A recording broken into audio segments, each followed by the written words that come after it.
Bitta gapda mana bu qizlar bironta qo'shiqqa ikkita emotsiya bajarib shunday video qo'yib yuboradi. O'sha video rekka chiqib ketadi.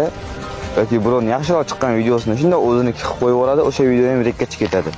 Lekin bu yoqda bironta bola qotirgan telefonni qotsa ham video zapis qilib, o'sha videoni yarim soat montaj qilib Instagramga qo'yadi. Nima bo'ladi?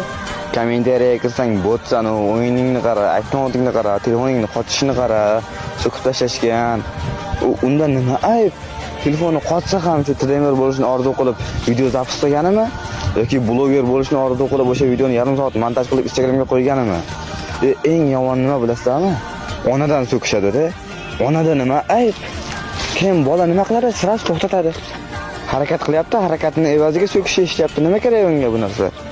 Qilgan mehnatiga bitta like bosib, kommentga bitta reaksiya qoldirib ketish yo'q. O'zbeklarda unaqa narsa yo'q. Bir-birini so'kish kerak. Qachon birlashamiz? Og'alar bitta iltimos, propiska bo'lsalar ko'paytiraylik. O'zim originalim 100 ming tana bo'lib ketsak.